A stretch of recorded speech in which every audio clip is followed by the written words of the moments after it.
श्री विष्णु पुराण प्रथम अंश 9वां अध्याय। दुर्वासा जी के शाप से इंद्र का पराजय। ब्रह्मा जी की स्तुति से प्रसन्न हुए भगवान का प्रकट होकर देवताओं को समुद्र मंथन का उपदेश करना तथा देवता और दैत्यों का समुद्र मंथन। श्री पराशर जी बोले, हे मैत्रेय, तुमने इस समय मुझसे जिसके विषय में पूछा है वह श्री संबंध मैंने भी मरीच ऋषि से सुना था। वह मैं तुम्हें सुनाता हूं, सुनो। एक बार शंकर के अंशावतार श्री दुर्वासा जी पृथ्वी तल में विचरण कर रहे थे। घूमते घूमते उन्होंने एक विद्याधरी के हाथों में संतानक पुष्पों की एक दिव्य माला देखी। हे ब्राह्मण, उसकी गंध से सुवासित होकर वह वनवासियों के लिए अति सेवनीय हो रहा था। तब उन उन्मत्त वृत्ति वाले विप्रवर ने वह सुंदर माला देखकर उसे उस विद्याधर सुंदरी से मांगा। उनके मांगने पर उस बड़े बड़े नेत्रों वाली कृशांगी विद्याधरी ने उन्हें आदर पूर्वक प्रणाम कर वो माला दे दी। हे मैत्रेय, उन उन्मत्त वेशधारी विप्रवर ने उसे लेकर अपने मस्तक पर डाल दिया और पृथ्वी पर विचरने लगे। इसी समय उन्होंने उन्मत्त ऐरावत पर चढ़कर देवताओं के साथ आते हुए त्रैलोक्याधिपति शचीपति इंद्र को देखा। उन्हें देखकर मुनिवर दुर्वासा ने उन्मत्त के समान वह मतवाले भौरों से गुज्जायमान माला अपने सिर पर से उतारकर देवराज इंद्र के ऊपर फेंक दी। देवराज ने उसे लेकर ऐरावत के मस्तक पर डाल दी। उस समय वह ऐसी सुशोभित हुई मानो कैलाश पर्वत के शिखर पर श्री गंगा जी विराजमान हों। उस मदोन्मत्त हाथी ने भी उसकी गंध से आकृष्ट हो उसे सूंड से सूप कर पृथ्वी पर फेंक दिया। हे मैत्रेय, यह देखकर मुनि श्रेष्ठ भगवान दुर्वासा जी अति क्रोधित हुए और देवराज इंद्र से इस प्रकार बोले। दुर्वासा जी ने कहा, अरे ऐश्वर्य के मद से दूषित चित्त इंद्र, तो बड़ा ढीठ है। तूने मेरी दी हुई संपूर्ण शोभा की धाम माला का कुछ भी आदर नहीं किया। अरे तूने न तो प्रणाम करके बड़ी कृपा की ऐसा ही कहा और न हर्ष से प्रसन्न वदन होकर उसे अपने सिर पर ही रखा। रे मूढ़, तूने मेरी दी हुई माला का कुछ भी मूल्य नहीं किया, इसलिए तेरा त्रिलोकी का वैभव नष्ट हो जाएगा। इंद्र, निश्चय ही तू मुझे और ब्राह्मणों के समान ही समझता है, इसलिए तुझ अति मानी ने हमारा इस प्रकार अपमान किया है। अच्छा, तूने मेरी दी हुई माला को पृथ्वी पर फेंका है, इसलिए तेरा यह त्रिभुवन भी शीघ्र ही श्रीहीन हो जाएगा। रे देवराज, जिसके क्रुद्ध होने पर संपूर्ण चराचर जगत भयभीत हो जाता है, उसका ही तूने अति गर्व से इस प्रकार अपमान किया। श्री पराशर जी कहते हैं, तब तो इंद्र ने तुरंत ही ऐरावत हाथी से उतरकर निष्पाप मुनिवर दुर्वासा जी को अनुनय विनय करके प्रसन्न किया।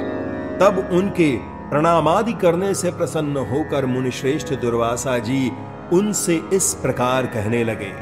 दुर्वासा जी बोले, इंद्र, मैं कृपालु चित्त नहीं हूं, मेरे अंतःकरण में क्षमा को स्थान नहीं है। वे मुनिजन तो और ही हैं, तुम समझो, मैं तो दुर्वासा हूं ना।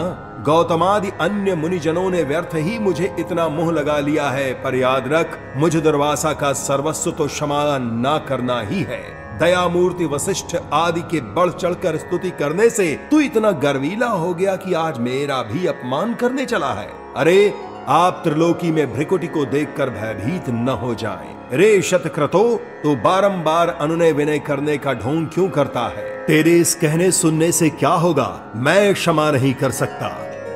श्री पराशर जी कहते हैं, हे ब्राह्मण, इस प्रकार कह करके वे विप्रवर वहां से चल दिए और इंद्र भी ऐरावत पर चढ़कर अमरावती को चले गए। हे मैत्रेय, तभी से इंद्र के सहित तीनों लोक वृक्ष लता आदि के क्षीण हो जाने से श्रीहीन और नष्ट भ्रष्ट होने लगे। तब से यज्ञों का होना बंद हो गया। तपस्वियों ने तप करना छोड़ दिया और लोगों का दान आदि धर्मों में चित्त नहीं रहा। हे द्विजोत्तम, संपूर्ण लोक लोभ आदि के वशीभूत हो जाने से सत्व शून्य हो गए और तुच्छ वस्तुओं के लिए भी लालायित रहने लगे। जहां सत्व होता है वहीं लक्ष्मी रहती है और सत्व भी लक्ष्मी का ही साथी है। श्रीहीनों में भला सत्व कहां, और बिना सत्व के गुण कैसे ठहर सकते हैं।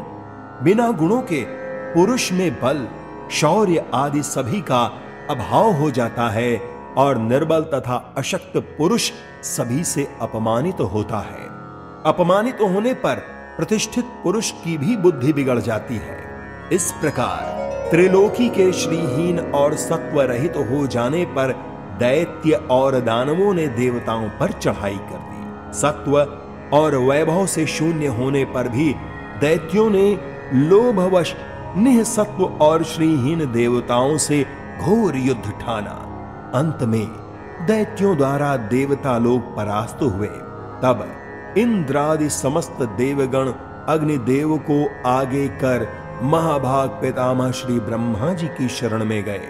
देवताओं से संपूर्ण वृत्तांत सुनकर श्री ब्रह्मा जी ने उनसे कहा, हे देवगण, तुम दैत्य दलन परावरेश्वर भगवान विष्णु की शरण में जाओ, जो संसार की उत्पत्ति, स्थिति और संहार के कारण है, किंतु वास्तव में कारण भी नहीं है, और जो चराचर के ईश्वर, प्रजापतियों के स्वामी, सर्वव्यापक, अनंत और अजेय हैं, तथा जो अजन्मा किंतु कार्य रूप में परिणत हुए प्रधान अर्थात मूल प्रकृति और पुरुष के कारण ही शरणागत वत्सल हैं, वे अवश्य तुम्हारा मंगल करेंगे। श्री पराशर जी बोले, हे मैत्रेयी, संपूर्ण देवगणों से इस प्रकार कह लोक पितामह श्री ब्रह्मा जी भी उनके साथ क्षीर सागर के उत्तरी तट पर गए।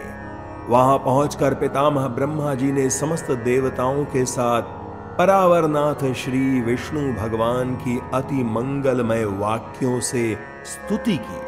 ब्रह्मा जी कहने लगे, जो समस्त अणुओं से भी अणु और पृथ्वी आदि समस्त गुरुओं, भारी पदार्थों से भी गुरु अर्थात भारी है, उन निखिल लोक विश्राम पृथ्वी के आधार स्वरूप अप्रकाश्य, अभेद्य, सर्वरूप, सर्वेश्वर, अनंत, अज और अव्यय नारायण को मैं नमस्कार करता हूं। मेरे सहित संपूर्ण जगत जिसमें स्थित है, जिससे उत्पन्न हुआ है, और जो देव सर्वभूतमय है, तथा जो पर अर्थात प्रधान आदि से भी पर है, जो पर पुरुषों से भी पर है, मुक्ति लाभ के लिए मोक्ष कामी मुनिजन जिसका ध्यान धरते हैं, तथा जिस ईश्वर में सत्वादि प्राकृतिक गुणों का सर्वथा अभाव है, वह समस्त शुद्ध पदार्थों से भी परम शुद्ध परमात्म स्वरूप आदि पुरुष हम पर प्रसन्न हो। जिस शुद्ध स्वरूप भगवान की शक्ति, विभूति, कला, काष्ठा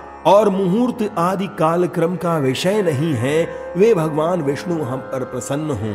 जो शुद्ध स्वरूप होकर भी उपचार से परमेश्वर, परमा, महालक्ष्मी, ईश्वरपति अर्थात लक्ष्मीपति कहलाते हैं, और जो समस्त देहधारियों के आत्मा हैं, वे श्री विष्णु भगवान हम पर प्रसन्न हों। जो शुद्ध स्वरूप होकर भी उपचार से परमेश्वर, परमा, महालक्ष्मी, ईश्वरपति अर्थात लक्ष्मीपति कहलाते हैं, और जो समस्त देहधारियों के आत्मा हैं, वे श्री विष्णु भगवान हम पर प्रसन्न हों। जो कारण और कार्य रूप हैं, तथा कारण के भी कारण और कार्य के भी कार्य हैं, वे श्री हरि हम पर प्रसन्न हों। जो कार्य महतत्व के कार्य, अहंकार का भी कार्य, तन्मात्रा पंचक हैं, उसके कार्य भूत पंचक का भी कार्य, ब्रह्मांड जो स्वयं है और जो उसके कार्य, ब्रह्मा दक्षादि का भी कार्यभूत,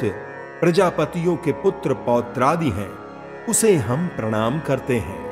तथा जो जगत के कारण, ब्रह्मादि का कारण, ब्रह्मांड और उसके कारण, भूत पंचक के कारण, पंच तन्मात्रा के कारणों, अहंकार, महतत्व आदि का भी हेतु, मूल प्रकृति हैं, उस परमेश्वर को हम प्रणाम करते हैं जो भोक्ता और भोग्य, स्रष्टा और सृज्य तथा कर्ता और कार्य रूप स्वयं ही हैं।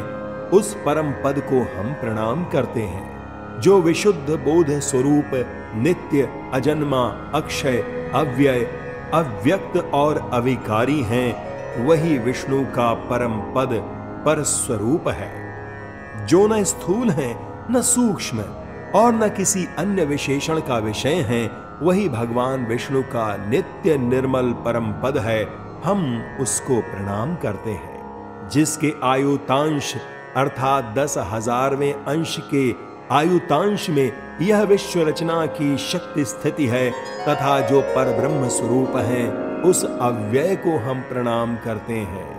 नित्य युक्त योगी गण अपने पुण्य पापादि का क्षय हो जाने पर ओंकार द्वारा चिंतनीय जिस अविनाशी पद का साक्षात्कार करते हैं वही भगवान विष्णु का परम पद है जिसको देवगण, मुनिगण, शंकर और मैं कोई भी नहीं जान सकते। वही परमेश्वर श्री विष्णु का परम पद है जो अभूतपूर्व देव की, ब्रह्मा, विष्णु और शिव रूप शक्तियां हैं। वही भगवान विष्णु का परम पद है। हे सर्वेश्वर, हे सर्वभूतात्मन, हे सर्वरूप, हे सर्वाधार, हे अच्युत, हे विष्णु, हम भक्तों पर प्रसन्न होकर हमें दर्शन दीजिए।